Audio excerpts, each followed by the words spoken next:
अस्सलाम वालेकुम दोस्तों, मैं हूं आमिर तकार गए और आज हम बात करने वाले हैं फ्यूल क्वालिटी के बारे में। और रिसेंटली जो गवर्नमेंट ने अनाउंस किया है कि हमारे जो फ्यूल है वो यूरो 2 से यूरो 5 पे जा रहा है। इसका मैं इस वीडियो में मैं आपको आगे चल के बताऊंगा कि इसका डिफरेंस क्या है, क्या फ्यूल इकॉनमी पे है, क्या एनवायरनमेंट पे क्या इम्पेक्ट है और ओवरऑल इसका जनरल ओपिनियन भी।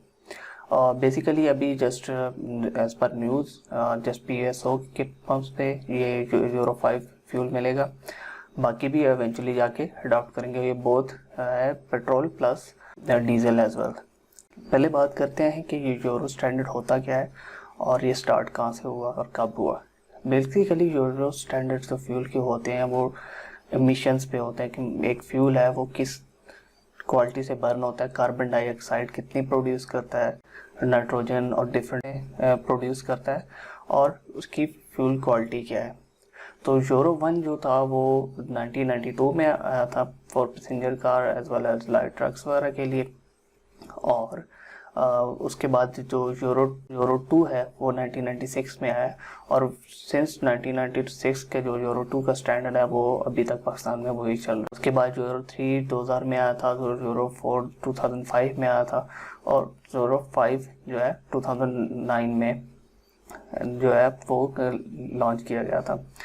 और ये स्टैंडर्ड मोस्टली कंट्रीज़ में यूरोपियन कंट्रीज में मिलकर जो है ना फॉलो होता है। और इसके बाद इनफैक्ट मैं ये भी बताते चलूँ यूरो 5 पे बात आके रुकती नहीं है, यूरो 6 भी 2014 में लॉन्च हुआ था। आइए हम बात करते हैं कि हर यूरो स्टैंडर्ड का क्या कार्बन एमिशंस होती है, किस जो यूरो 1 से 2 3 4 5 पे हम जाते हैं किस तरह कार्बन एमिशन कम होती जाती है और किस तरह फ्यूल की क्वालिटी बढ़ती जाती है। अगर हम पहले डीजल की बात कर लें तो यूरो 2 से हम स्टार्ट करें तो उसकी कार्बन एमिशन पर किलोमीटर वो 1 ग्राम थी। और अगर हम यूरो 5 की बात करें वो तकरीबन 0.5 ग्राम पर किलोमीटर है, मतलब कि 50% एफिशिएंसी है। तो ये काफ़ी बड़ा डिफरेंस है। और सिमिलरली अगर गैसोलीन या पेट्रोल की बात करें तो यूरो 2 स्टैंडर्ड के हिसाब से उसकी जो है कार्बन डाइऑक्साइड 2.2 ग्राम पर किलोमीटर है। और अगर हम यूरो 5 की पेट्रोल पे बात करें तो वो तकरीबन उसकी एमिशन 1.0 है। तो यहाँ पे भी तकरीबन हमारा 55% का डिफरेंस है, विच इज़ ह्यूज। अब इस चीज़ पे हम बात कर लेते हैं कि जो यूरो स्टैंडर्ड यानी फ्यूल का क्वालिटी इम्प्रूव होती जाती है, इस तरह साथ साथ उसका बर्न रेट भी इम्प्रूव होता जाता है। इसको हम मिसाल के तौर पे हम ले लेते हैं कि एक फ्यूल है वो 50% बर्न होता है बैरल। अगर यूं ही हम उसको हाई क्वालिटी फ्यूल देंगे वो 60 70 80% बर्न होना शुरू हो जाएगा। तो उससे क्या होगा, जब आपका फ्यूल ज़्यादा बर्न होगा वो ज़्यादा एनर्जी प्रोड्यूस करेगा। इट मीन्स तो ज़्यादा एनर्जी मीन्स कि गाड़ी आपकी ज़्यादा दूर जा सकती है और ज़्यादा उसकी एक्सेलरेशन ज़्यादा होगी, पिक ज़्यादा होगी।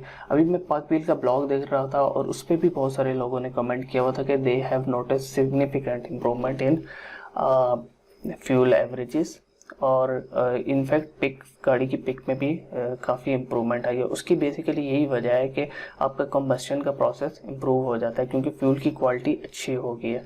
गाड़ी अब फ्यूल को ज़्यादा अच्छे तरीके से बर्न करने लग गई है। तो अभी मैंने अगर प्राइस के पॉइंट रिव्यू से देखें तो तकरीबन 16 रुपये की प्राइस का डिफरेंस है। और जो माइलेज का मैं डिफरेंस जो लोगों का देख रहा था वो एवरेज 4 किलोमीटर का डिफरेंस आ रहा था। तो with this price point I think everyone should go for high octane euro 5 fuel. इसके ऊपर एक और भी बात जो बहुत ही इम्पोर्टेंट है, देखिए जो ग्लोबल वार्मिंग हो रही है और हमें दरख्त भी और लगाने चाहिए और हमारी ये भी रिस्पॉन्सिबिलिटी बनती है कि हम फ्यूल भी अच्छा यूज़ करें और कम से कम एमिशंस करें। उस पॉइंट ऑफ व्यू से भी अगर हम देखें तो ये यूरो 5 फ्यूल को लेना मेक सेंस करता है। तो मैं आपको यही सजेस्ट करूँगा आप भी अपनी गाड़ियों में यूरो 5 फ्यूल डलवाएं और इन्वायरमेंट के लिए भी अच्छा होगा, आपकी माइलेज भी अच्छी होगी। आइए अब बात करते हैं कि अच्छा फ्यूल गाड़ी की इंजन के लिए किस तरह बेटर है। जैसे मैंने पहले एक्सप्लेन किया कि अच्छे फ्यूल से अच्छा कंबस्शन का प्रोसेस होता है, जैसे जैसे फ्यूल की क्वालिटी नीचे जाती है तो वो कंबस्शन का प्रोसेस अब्रप्ट होता है, क्वालिटी वाइज अच्छा नहीं होता। यूँ ही होता है कि गाड़ियाँ जब ज़्यादा चलती हैं, कंबस्शन प्रॉपर नहीं होता, तो वो नॉकिंग और इस तरह के इश्यू स्टार्ट हो जाते हैं। तो इस लिहाज से भी देखा जाए तो गाड़ी के इंजन की लाइफ बढ़ जाएगी। ओवरऑल अगर मैं बात करूं यूरो 5 फ्यूल के प्रोज पे, तो सबसे बड़ा उसकी कार्बन एमिशन कम है, तो इससे एनवायरनमेंट की बचत हो है। दूसरा अगर मैं उसके प्रोज की बात करूं तो वो फ्यूल इकोनॉमी को इम्प्रूव कर रहा है।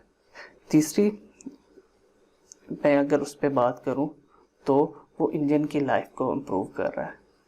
तो लास्ट जो अगर इसका ड्रॉबैक्स की तरफ जाऊं तो मेन मुझे यही लग रहा है कि अराउंड 15 to 16 रुपीज़ जो है उसकी प्राइस ज़्यादा है।